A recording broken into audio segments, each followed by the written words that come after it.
আসসালামু আলাইকুম। স্বাধীন বাংলাদেশে বের হয়ে পড়লাম রাতের ঢাকা দেখার জন্য। ঢাকা থেকে মাওয়ার উদ্দেশ্যে রওনা দিলাম আমরা। আশা করি খুব মজা হবে। মাওয়ায় যাব, ইলিশ খাবো, আড্ডা দিব, দেন আমরা আবার চলে আসবো। আজকেরটা কোনো সাইকেল ব্লগ না, আজকে আমরা নর্মালি প্রাইভেট কারে যাচ্ছি এবং ওই প্রাইভেট কারে চলে আসবো। কারণ আপনারা জানেনই বাংলাদেশ স্বাধীন হওয়ার পরপরই ক্রাইম রেট অনেকটা বেড়ে গেছে, তার জন্য আমরা সাইকেলে যাব না, তো প্রাইভেট কারে যাব। এই ক্ষেত্রে আমি ধন্যবাদ দেই আমাদের খোকন ভাইকে, যে আমাদের জন্য অনেক কষ্ট করছে, ঢাকা থেকে মাওয়া ড্রাইভ করছে এবং তার ড্রাইভিং স্কিল আসলেই অসাধারণ। আল্লাহর রহমতে আমাদের কোনো সমস্যা হয় নাই রাস্তায়, আমরা সুস্থ স্বাভাবিকভাবেই যাইতে এবং আসতে পারছি। আমরা অনেক মজা করছি। সবকিছু দেখার জন্য আমাদের সাথেই থাকুন, পুরো ভিডিওটা দেখুন।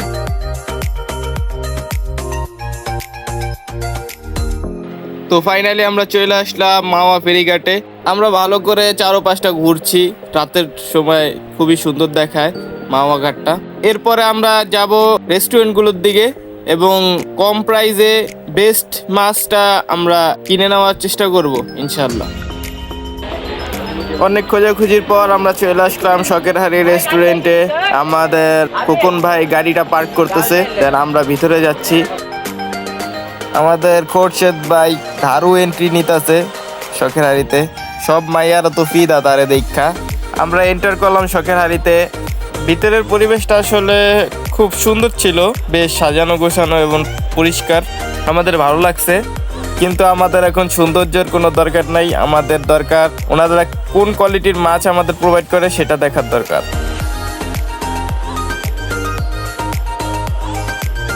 এই হচ্ছে সেই মাছ, যেই মাছ খাওয়ার জন্য মানুষ দূর দূরান্ত থেকে চলে আসে মাওয়া ফেরিঘাটে। চাঁদপুরেও যায়, যেই মাছের জন্য ইন্ডিয়ার সাথে আমাদের সম্পর্ক এখনো টিকে আছে। এখানে সাইমন ভাই মাছ চুজ করতেছে, কোনটা ভালো হয় সেটা দেখতেছে।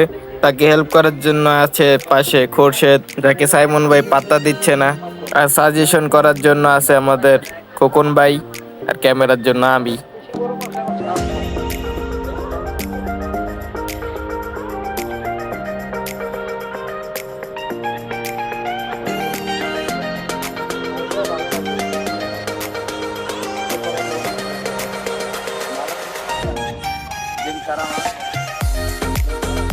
মাছ বেছে নেওয়া শেষ, এখন পেমেন্টের টাইম এবং আলাদা করে সরিষার তেল কেনা লাগবে। সরিষা দেওয়া যদি ইলিশ মাছ খাইতে হয়। মাছ কেনা শেষ, পেমেন্ট করা শেষ। এখন আমি যাচ্ছি মাছওয়ালা বেটার সাথে মাছের কাটাকাটি আর ভাজাভাজির ভিডিও করতে।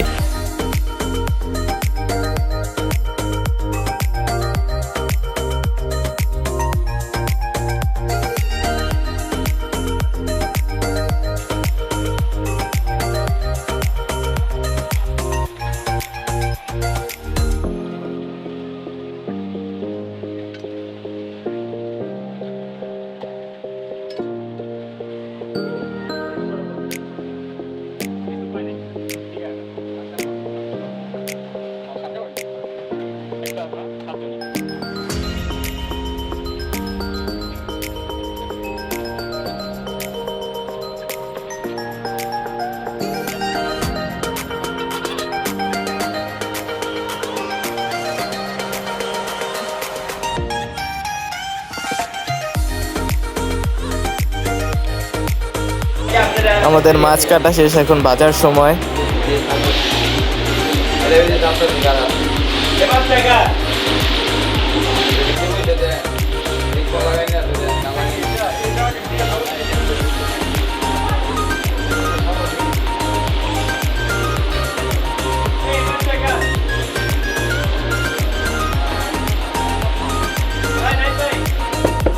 এখানে আছে ইলিশ মাছের লেজ ভর্তার করার সব উপাদানগুলা, আর এই লোক হেন্ডা খালি বাটাবাটি করে।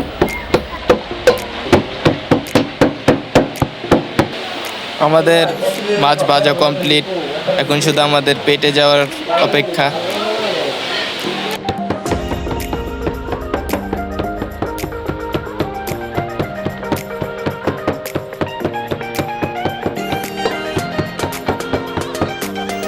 চলে আসছে টেবিলে আমাদের মাছ ভাজা, লেজ ভর্তা আর পেঁয়াজ ভর্তা। খাবার সময় কথা বলতে হয় না, তাই টাটা। আমাদের খাওয়া দাওয়া শেষ, মোটামুটি ভালোই ছিল মাছটা, কিন্তু আগে যেরকম খাইছি সেরকম হয় নাই। খাওয়া দাওয়ার পর তারপরে আমরা চলে আসলাম একটু চার দোকানে চা খাওয়ার জন্য এবং রিল্যাক্স হওয়ার জন্য। অনেকটা জার্নি করে আসছি, তার জন্য সবাই টায়ার্ড।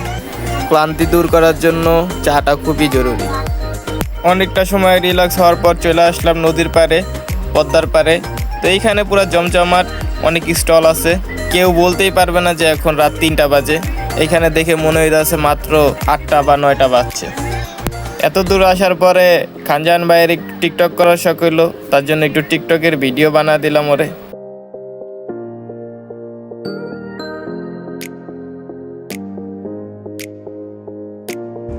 অনেকটা সময় মাওয়া ঘাটে কাটানোর পর এখন আমরা আবার রওনা দিচ্ছি বাসার উদ্দেশ্যে। এখন প্রায় 4:30টার মতন বাজছে। কিছুক্ষণ পর হয়তো বা ফজরের আজান দিয়ে দিবে। ওভারঅল আমরা অনেক মজা করছি, ভালো লাগছে। আজকের জন্য এই ভিডিও এই পর্যন্তই। দেখা হবে নেক্সট কোনো ভিডিওতে। ততদিন পর্যন্ত আমাদের সাথে থাকবেন।